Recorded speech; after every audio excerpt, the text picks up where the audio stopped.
Myth number 4, sex workers can just get a real job. Reality, many already have other jobs. Barriers like discrimination, criminal records, housing instability, and low wages make sex work one of the few viable options for survival or financial independence. Where does this myth come from? This myth comes from a mix of moral judgment and economic denial. For generations, society has drawn a sharp line between respectable work and immoral work, framing sex work as a failure of character rather than a rational response to economic need. Media stereotypes and anti-trafficking campaigns reinforce the idea that sex workers are simply choosing the easy way out instead of pursuing honest jobs. At the same time, this myth lets governments and employers off the hook. It hides the fact that many so-called real jobs pay poverty wages, exclude people with criminal records, or discriminate against trans and marginalized workers. In short, this myth thrives because it shifts blame from broken systems onto the individuals who survive them. Why does this myth persist? On its surface, this myth sounds like common sense. The idea is simple. If sex work is risky, stigmatized, or criminalized, people could just choose something else. Flip burgers, go back to school, apply for a 9 to 5. Do something respectable. This myth has staying power because it plays into deeply moralistic beliefs about real work versus dirty work.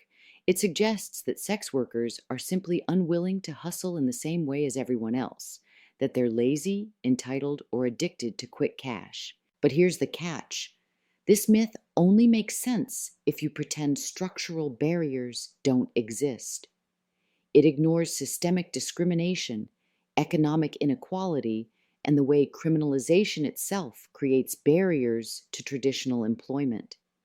And it conveniently sidesteps the fact that many sex workers already have other jobs, sometimes 2 or 3, yet sex work is what allows them to cover the gaps in rent, childcare, or basic survival that real jobs simply don't. What the facts actually say: many sex workers already juggle multiple jobs. Research consistently shows that sex work often supplements other income streams.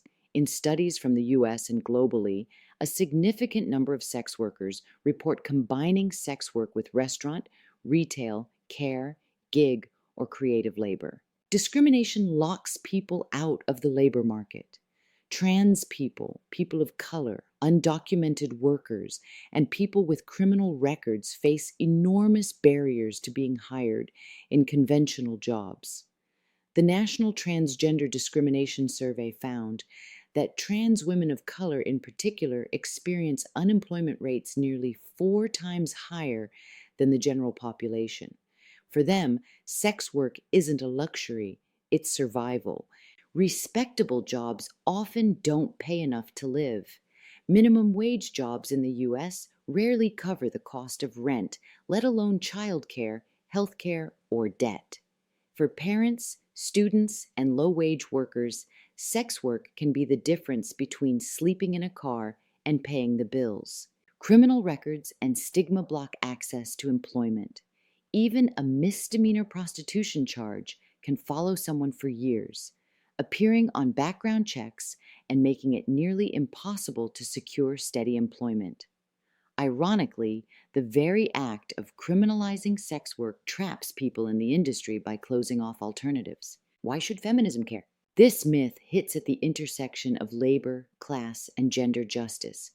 Feminism has long argued that women's work, especially care work, domestic work, and other forms of invisible labor, is undervalued and underpaid. Sex work is no different.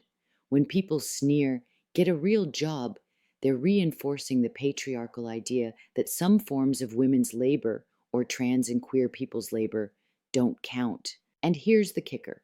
Sex workers have been part of feminist movements for decades, insisting that their work is labor, even when others refuse to acknowledge it.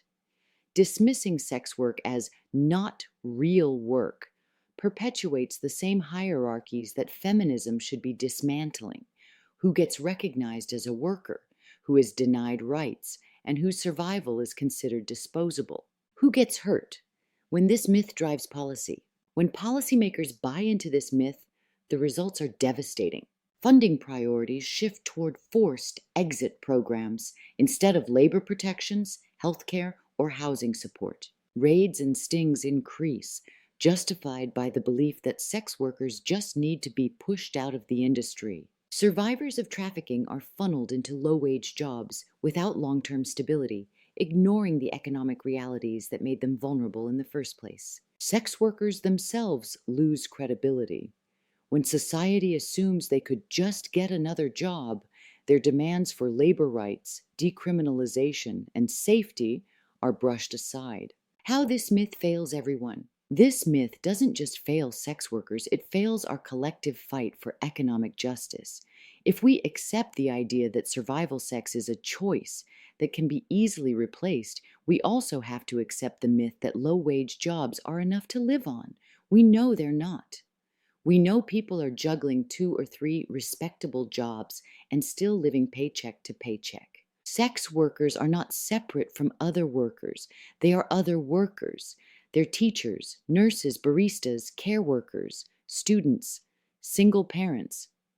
By denying the legitimacy of sex work, this myth erases the economic crisis that makes it necessary and shifts the blame onto individuals instead of systems.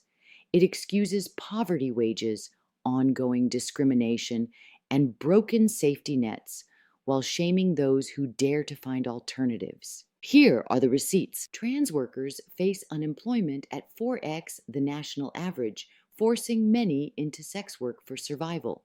National Transgender Discrimination Survey, 2011. In New Zealand, where sex work is decriminalized, many workers still combine sex work with other jobs, showing it is often supplemental, not exclusive, income.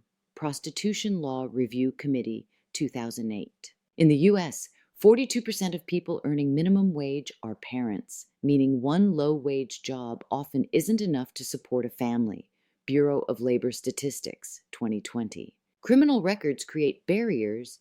Nearly 9 in 10 employers run background checks, making even misdemeanor prostitution charges a long-term barrier to employment.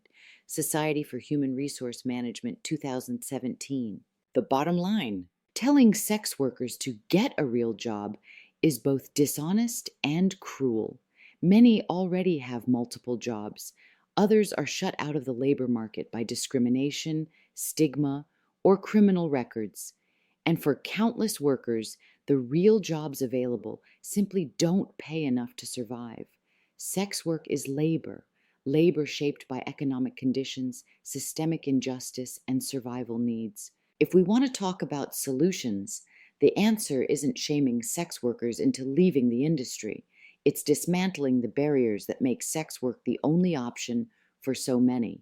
That means fighting for decriminalization, living wages, universal health care, housing security, and the right for all workers, including sex workers, to labor with dignity.